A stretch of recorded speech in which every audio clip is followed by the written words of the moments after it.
In this video, I want to show you how I memorize ranges in-game. I probably worked off the table. Now it's the time to not get lost in-game. Pre-flop, that is all nice and easy. We might have a starting hand chart, some ranges where we know king 7 off is close, king 8 off is the race, whatever. But post-flop, that gets tougher.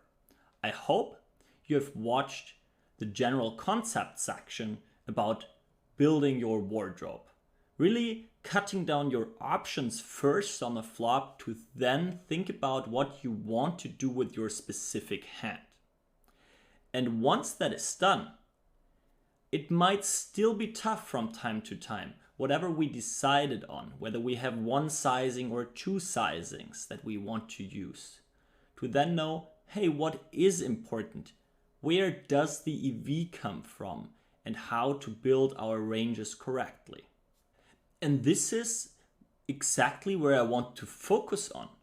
Where does this EV come from?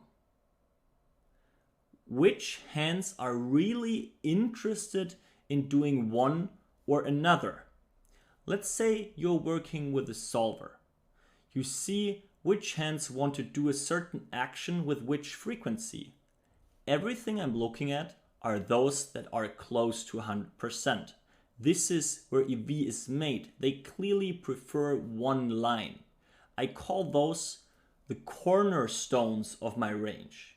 Whenever I'm polarizing, which means using a bigger bet size, I'm more towards, well, either having it or not having it, value betting or bluffing. Then I want to know, for example, my value threshold. What is the weakest hand I always want to be betting?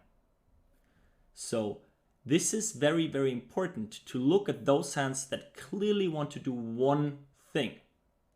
And everything else is something we can get confused easily. And I want to clear that up. Everything that gets mixed or where you are unsure, let's say working without a solver, often just does not matter. If you see that something is done 50% in the one way and 50% in the other way, well, by definition, it just says it has the same EV. So why should we worry about that? That is our starting point. To deviate into one direction, when we think, hey, we have a read on villain, we can exploit him, we clearly want to do one thing more than the other because as a baseline, all is fine.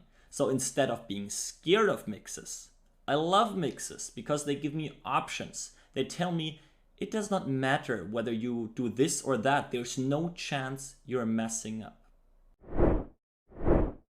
Let me tell you a little story regarding that. I was playing in a 100K buy-in tournament. And it was one of those spots where it was, I don't know, 2 or 3 tables left and it was about next table getting broken. And it was Justin Bonomo on the table. Shout out to him, really great player. And he said something where I couldn't help myself but start laughing at the table. I don't know whether that was inappropriate, but I just felt that way. Because what happened was he was facing an all-in decision with a short stack. I don't remember whether it was a rejam for 15 big blinds or a blind versus blind open jam or anything like that. But he told the whole table that, hey guys, this is a very, very close decision. I will need some minutes to figure that out. And that was the moment where I started laughing. Because, well, whatever the situation was exactly, there is just no way you can do some kind of math to know whether that is the perfect play. Right? What he just said is like, I'm either winning 1 cent here or I'm losing 1 cent here because it is very, very close. This is what he figured out. It's maybe he is in one of those mixes and wants to make the perfect decision, which, well, this is exactly where I want to put the least focus on, because this is what we just cannot mess up. That if something is very, very, very, very close, it does not matter. And this is the mindset I want you to have when playing in-game. It doesn't make sense to discuss for 1 hour with like a hand that can do both things, where the one is slightly better. It's important to know where the EV comes from. Which hands do clearly want to do one thing and not the other.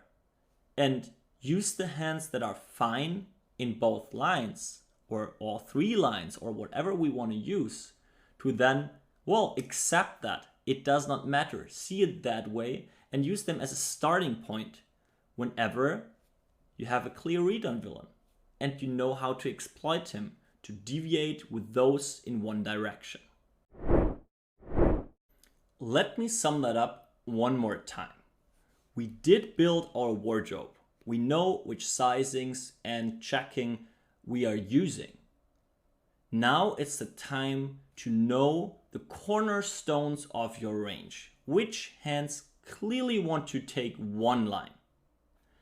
And the other point, just accept when it does not matter. This is room where you can deviate.